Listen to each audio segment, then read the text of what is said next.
மக்கள் அனைவருக்கும் வணக்கம். வீடியோக்குள்ளே போகிறதுக்கு முன்னாடி நீங்கள் நம்ம சேனலுக்கு புதிய பார்வையாக இருந்தீங்கன்னா மறக்காமல் நம்ம சேனலை சப்ஸ்கிரைப் பண்ணிக்கோங்க. வாங்க வீடியோக்குள்ளே போகலாம்.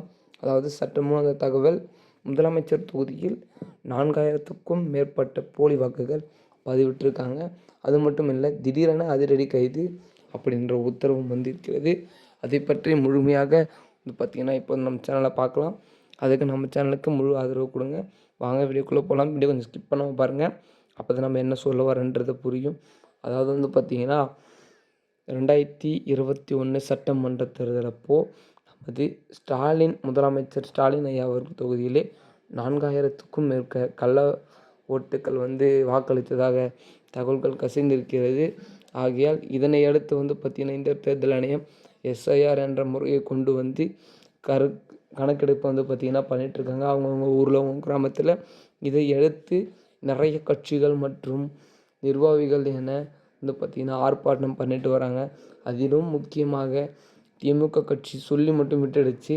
ஆனால் பார்த்திங்கன்னா நமது தாவேக கட்சி கண்டன ஆர்ப்பாட்டம் நடத்தி கொண்டு வந்துட்டுருக்காங்க.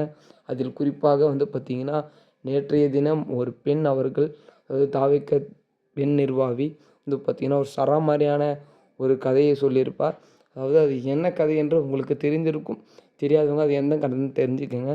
என்ன கதைன்னு பார்த்தீங்கன்னா, ஐயா இதுமாரி அரசன் ஸ்வேதான்றவங்க ஓட்டு அடிச்சிருக்காங்களாயா அப்படின்னு கேட்டிருக்க மாதிரி ஒரு கேள்வி கேட்டாங்க.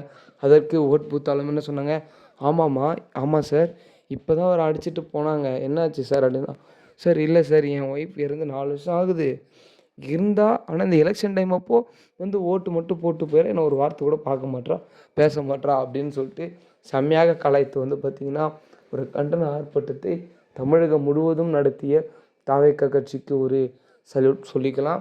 அது மட்டும் இல்லை மக்களே, இந்த மாதிரியான போலி வாக்குகளில் தான் வெற்றி பெற்றிருக்குமோ அப்படின்ற ஒரு கேள்வி நிலவுகிறதா இல்லையா?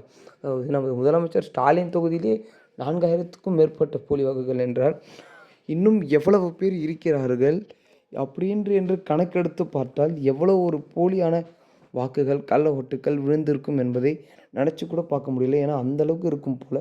அதனால தான் இந்த எஸ்ஐஆர் என்ற பார்த்திங்கன்னா இந்திய தேர்தல் ஆணையம் முடிவெடுத்துள்ளது. இருந்தாலும் அது இந்த குறுகிய காலகட்டத்தில் மக்கள் அனைவருக்கும் போய் சேராது என்று தான் தவிக கட்சி போராட்டம் நடத்துகிறது. அது மட்டும் இல்லை, அவர்கள் போகும் வேளையில், அதாவது மக்களாகிய நீங்கள், ஏழை மக்கள், எளிய மக்கள் அனைவரும் அவர்களுடைய வேலையை பார்த்து கொண்டிருப்பீர்கள். உங்களுடைய அன்றாட வாழ்வு பார்த்திங்கன்னா இது ஒரு டிஸ்டர்பன்ஸாக இருக்கும். இதற்கான கால அவகாசமாச்சு நீட்டிக்க வேண்டும், இல்லையெனில் இதை ரத்து செய்ய வேண்டும் என்று பார்த்திங்கன்னா கண்டன ஆர்ப்பாட்டம் நடத்திருக்காங்க. மக்களை எப்போ வேணாலும் அதிரடி கைது என்ற ஒரு முடிவு வரலாம். பொறுத்திருந்து பார்ப்போம். அதற்கு முன் நீங்கள் நம்ம சேனலுக்கு புதிய பார்வை இருந்தீங்கன்னா மறக்காமல் சப்ஸ்கிரைப் பண்ணிக்கோங்க.